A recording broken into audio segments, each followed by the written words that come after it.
Appreciate you making the effort to be here. Just a couple of things to kind of kick this off.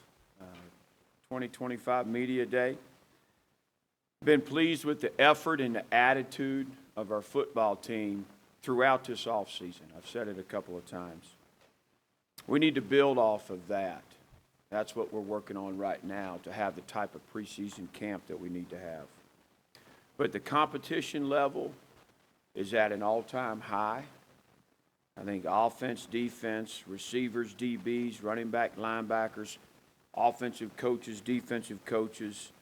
There's a ton of energy at practice. I think some of it is from our new coaches and what they've brought to the table, some of these new players and the energy that they bring. But, we're always grounded in fundamentals around here. We're never going to lose sight of that. But we've embraced some structural changes, and we're leaning into the new offense, some new things on defense. And, I'm excited about where we're at. We've had 5 practices. We've got our first full padded live practice today. So we'll learn a little bit more about this group by this evening. But there's a bunch of opportunities left. We break this thing down into a series of mini camps, and we're only completing mini camp number 2 today, and there's 6 of them. So got a bunch of work left to do to have a chance to be the team that we can be. So the other thing I want to mention is we've got Fan Day next Friday. I encourage our fans to come out. It's open to the public to meet some of these new faces. We got a lot of new guys that will be in our 2 deep and that will be, making plays in Lane Stadium. And when you're watching us on TV or watching us here at home, I get to know these guys. They're an outstanding group of young men, and we're excited to host everybody next Friday and continue to build the relationships with the best fan base in America. So I'll take some questions at this point. We saw Terry and Stewart out there for the first time the other day. Sort of a bowling ball of a back, it looks like. When you were said that, I didn't. Body shape. When you're scouting him, when he's on the transfer market, what are you seeing in his game? Yeah, Terry has really good balance. He's a strong runner. He can make the inside cuts. He's hard to tackle. So I think, first and foremost, we had to find somebody that could carry the ball like that. He's got some things to work on, but he's a smart guy. He's an experienced guy. I think he's got some traits, some of the things that Bayshaw had, and then obviously some other guys in the room can complement that. I was going to ask about that. Do you feel like there's a variance of skills in that room that can maybe not replicate what Bayshaw did last year by himself, but come close to recreating that? Yeah, I feel really good about the depth and the quality in that room. I think it's Coach Brooks and Coach Montgomery harnessing that. Whether it's Hawkins right now has had a great camp. P.J. Prelude is back healthy and has already shown us some good things. Bennett has had moments. And then obviously Jeremiah Coney has done some good things. I think Tyler Mason. As I mentioned last week to somebody, it's one of the more competitive rooms right now. How's that going to shake out, and who's going to be our 3 backs that get touches? I don't know that it'll go much deeper than that, but it's going to be interesting to see. I love the candidates. I love the competition. And, to me, finding a way to run the football effectively, that's what it's about. That's the end goal. Whether it's 3 guys, whether it's 1 guy, whether it's 2 guys, we got to be able to do that. For a follow-up on that, is PJ back faster than you expected him to be? Yeah, he's always a guy. He's relentless in his rehab. He takes great care of himself. He's got incredible determination. So I wasn't surprised that he's ahead of schedule. And, he looks good out there. I wanted to ask about Pop. Last year, you brought in a midseason transfer in Colin Schley to battle him to be the number 2 guy. He's going into again this year with another summer enrollee. What's his mindset? And did last year having to go through that battle and then getting some reps at the end of the year help him in the mindset going into battling for the number 2 job this year? Yeah, I think that's a great question. He is in a much better place. He's not worried about the other guy. He's focused on his play, his technique, his mechanics, his improvements, his decision-making, his reads, and he's improved. After 5 practices, I'm not sure that I've seen him play as consistently this well. He's had moments, but he hasn't been able to do it just day after day. I'm seeing a lot of good things out of him right now. Brent, several years into the whole NIL and the transfer portal and all that,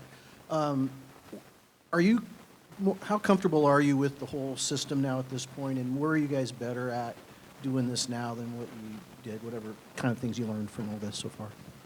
Yeah, we're certainly in a better place. We've had tremendous support from the university, from Witt, from Dr. Sands. There's a real investment in football here.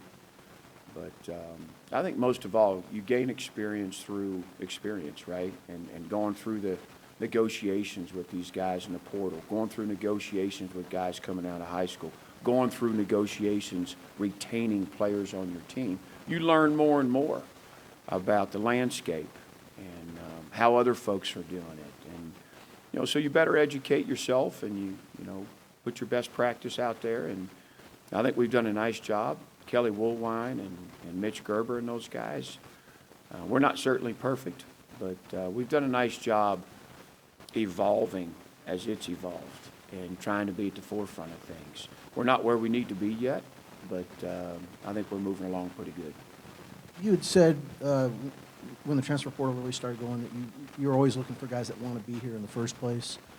Has that had adjusted at all at this point, or sometimes that's just kind of hopeful that's how that's going to be? No, there's been no adjustment there. To me, it's awful important ingredient to who we bring in. We try and figure out first before there's contract talks, do you want to be here and why? And then let's see if we can make it work. That's been our approach. We're not overpaying anybody to come here or stay here. I want guys to come here for the right reasons and then have a chance to earn a quality contract as they do it out there in Lane Stadium. So, that formula has been pretty good for us to this point. Most of the transfers we've brought in have been productive, have been good teammates, have embraced the Hokie Nation and loved being here. So we're going to continue to work hard in that area.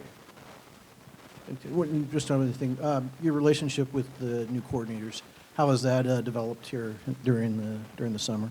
Yeah, I'm very pleased with Phil and Phil and Sam, and also with Ferg. Those guys have done a tremendous job. It's not easy to come in new. Both of those guys came in with some fresh ideas, some structure changes, with a staff that was pretty much already in place. And so you got to coach the coaches before you even dive into the players. They've both done a tremendous job of that. With the support from Witt, we've been able to bring some additional assistants on board on each side of the ball to help us move things forward and to help those guys reinforce some new techniques, some new, schemes. So I think it's gone very well. My relationship with those guys, I would hope they'd say it's really good. It's a little bit different with Phil, and he's been a head coach before, and so the conversations can sometimes go a different direction. But and then Sam and I both being defensive guys, he's very accepting of some evaluations and observations that I have. It's been good with those guys. And I think Ferg, I've known Ferg a long time, and having him on board as an assistant and diving into some pretty in-depth conversations postseason, we have a great relationship. And I feel like he can come in and make sure his voice is heard on where we're at as a team and what he thinks we might need to do a little bit different. You mentioned Hawkins a little earlier. What specifically have you liked about what you've seen from him? He battled through an injury early spring, and when he finally got healthy, he showed us that he's a hard runner. He's got an explosive step to him, real eagerness. This offseason, this summer, he leaned up. he was probably carrying a little bit too much weight when he came to us. So he's a little faster. He's a little more explosive. He understands the system a little bit better. I think he's, arguably he might be the most well-rounded of the group that can do the most things at a pretty high level. There's some other guys that maybe do certain things better than him, but I would think I know that Coach Brooks and his staff is excited about what he's doing right now. And then Caleb Woods, I know when we spoke with Benji a couple days ago, he mentioned that in one practice he had an interception, a couple other turnovers as well. Him going into his second year as a starter, what have you seen in his growth and building on that starting experience? Yeah, first of all, I think Xavier Adibi has done a tremendous job tutoring Caleb. Caleb has arguably the best motor on the team. And when you run the ball that way, each and every snap, things are going to happen. And it's a great example for the rest of our defense. We show clips of Caleb a lot. Things happen around the ball, and he's always around the ball because he puts his foot in the ground, he drives, and he's around the football. But he's got, he's tough, he's tenacious, he's grown. It wasn't always easy for him. I think right now he's and he should be the most comfortable at the position that he's been. And he can play a little bit faster and see things a little bit easier, a little bit sooner. And he's got a good skill set. He's one of our hardest workers. He's changed his body. So, I'm very excited about him.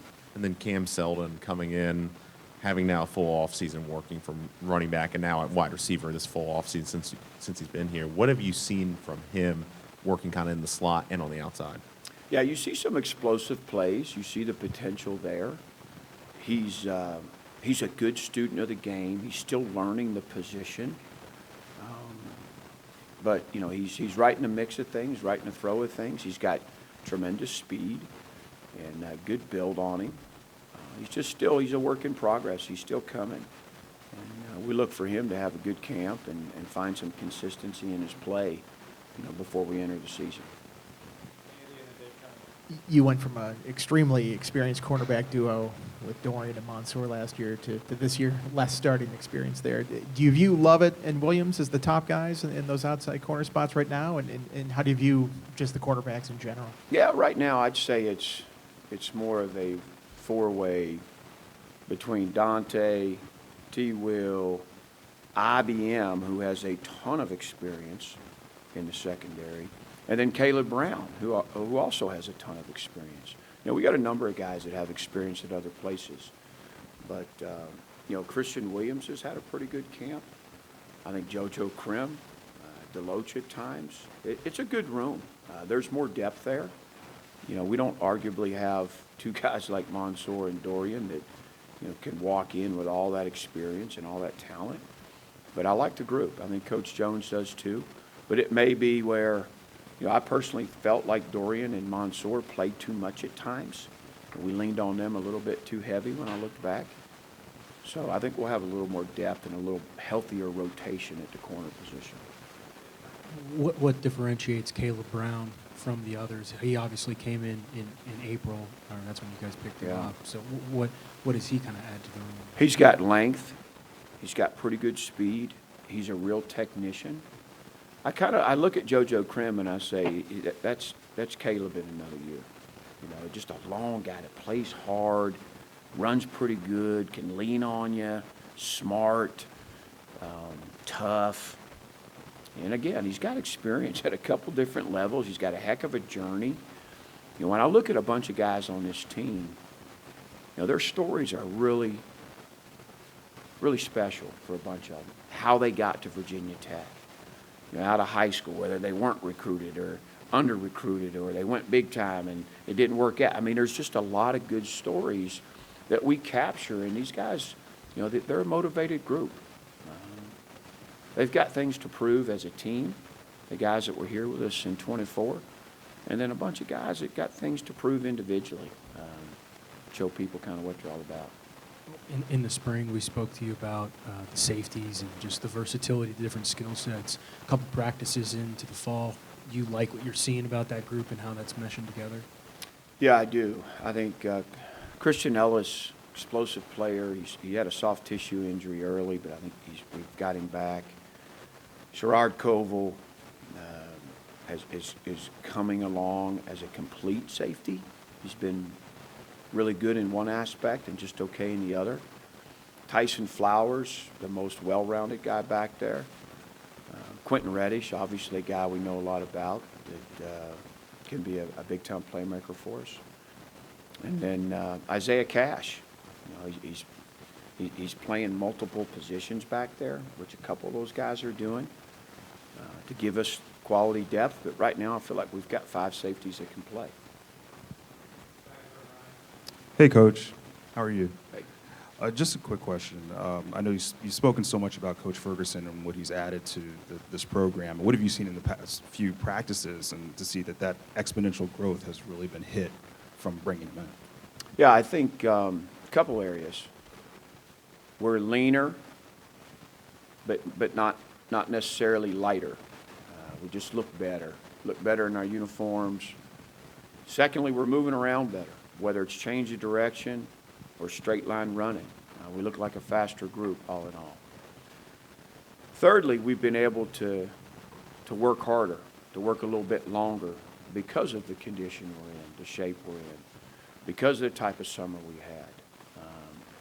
Our load, when you study what we're doing from a sports science standpoint, our loads are much heavier than what they were last year at this time. We're able to put another rack of plays at the end of a segment that we couldn't do before, to make sure we're getting as many reps as we can without, hurting the guys and setting us back, physically. So there's a lot of benefit right now from the summer we had.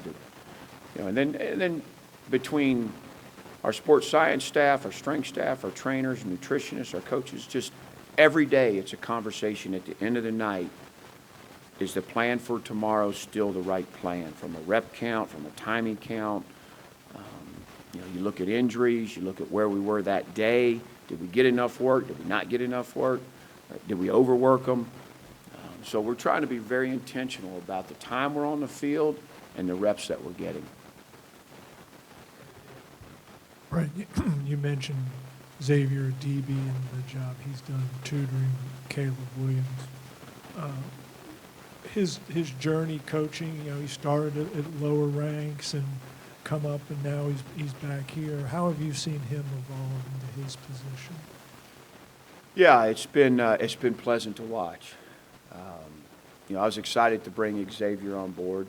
I didn't know him very well, but I had a long conversation with Coach Foster about Xavier and some others, and he was anxious. He'd been a coordinator at the smaller level, and he wanted more responsibility. And to be honest, I wasn't ready to give it to him. We had some tough conversations. He took them very well, grew, embraced it. I'm very proud of where he's at right now and what he's bringing to our program. Where did he need to grow? I'm sorry? Where did he need to grow? Yeah, I think, for all of us, it's about when you have a weakness or you have concerns, it's being able to address those, own those, and improve. Like myself, when you do some self-evaluation where you're at. I think being able to go from a coordinator to a position coach, let alone an assistant position coach, that's challenging.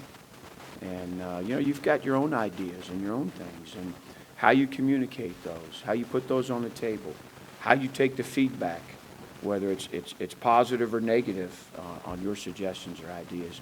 A lot of young coaches go through that. And I think he's grown more this last year and a half than, the first couple of years with us. Coach, a lot of new faces in the O-line room, including Coach Moore. What have you seen out of that group early on? Yeah, I think ultimately they're playing together much better. They're more of a cohesive group. They communicate well. There's not a lot of just breakdowns that cost you. You can't get the play started. I think that we're a pretty good athletic group. We've got a little bit more depth than we've had. I think Coach Moore and Jens Danielson, his assistant, they work very well together. They've been together for a while. It's a good tandem. And the guys have embraced it. I think they're enjoying those coaches. And you talked a lot about team building this offseason. Are you seeing the fruits of those efforts on the field early in camp? Yeah, we're still, yeah, we are seeing, we're in a good place that way, but we're doubled down in that area. We haven't gotten away from it. As players, as coaches, as in planning, it's going to continue to be a big part of who we are. You've talked a lot about turning close games your way. They haven't gone your way yet. As you did your evaluation, as you prepare for this year, are there things, ways you approach practice games, things you plan to implement this year as a result of that? Yeah, absolutely. Yeah, there's some intentional things, and then there's some things, just decision-making. There's a lot of aspects that we've looked at, the mental and physical toughness of our team, who's in decision-making, who has perspective during a game to help make those decisions. I think, the way you build practice, whether it's approaching halftime, 2-minute, the finish of a game, fourth quarter, we're diving into situational football more than we ever have here. It's intentional, and there's some aspect of game situation on offense, defense, or special teams in every single practice we do right now. And it'll stay that way moving forward. What are some of your favorite changes that are in college football over the offseason and in the preseason that have helped out this team specifically? Favorite changes? I don't know. We've been able to, when you bring in new coordinators, having the ability to do football in the summer, which has been for a couple, that's a real plus. I don't know that we could be where we are as a team if we couldn't spend that time weekly with the players on football, not just lifting, running, conditioning. So that's a really good aspect. I think it's been good for our game. On Zoom, please use the raise hand feature to ask questions for Coach Pry, and we'll open it to questions for Coach Pry.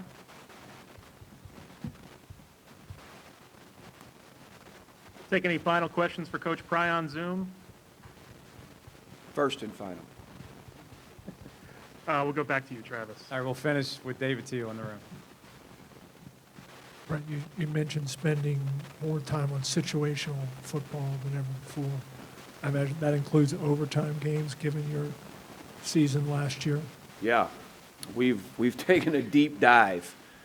I think the group that Sam's been around in the NFL, at that level, situational football is, it's about a section that big in their playbook.